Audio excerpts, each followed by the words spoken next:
Hello, I'm Dr. Bains. Today I'm going to talk to you about when Botox is not a good idea.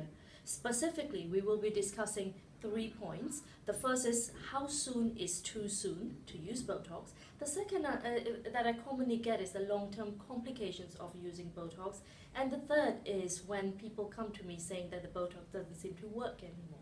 Let's think about the first question first. How soon is too soon? I'm getting quite many younger girls coming into me. This could either be them coming into the clinic, or I could meet them socially, asking me about how soon is too soon to get Botox, because they're terrified of getting wrinkles. They have nice, beautiful skin, no wrinkles at all, but in their heads they think that if they do it sooner, they will never get wrinkles. So on principle, it sounds like a very good idea.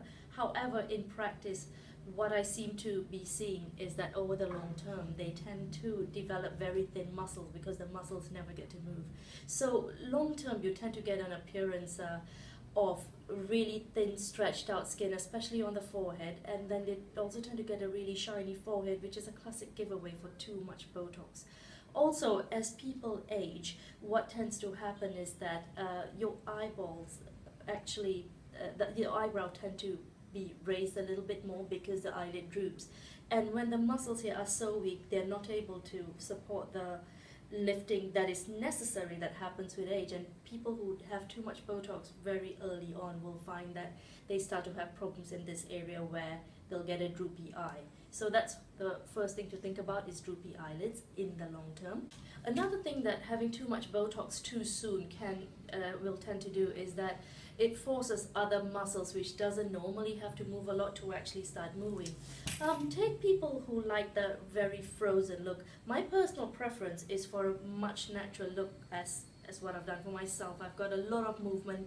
I don't normally move those muscles a lot, but I can if I choose to.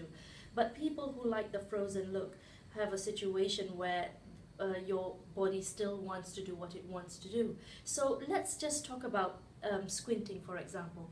You're in a very hot place. You're now not able to squint, which is normally that movement which pushes your eyes down and protects the eyes from the sun, from the harsh sunlight. In this case, if you can't do it, you've got a case where the body will now still want to do that, and therefore the lower eyelids will be raised up.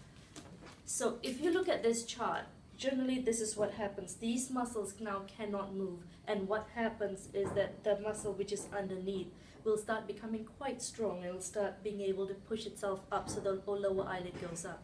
What this means in the long term is that you'll find these girls with really, really nice foreheads, unfortunately with a lot of bagginess and a lot of wrinkles in the lower lid, which is much, much harder to correct.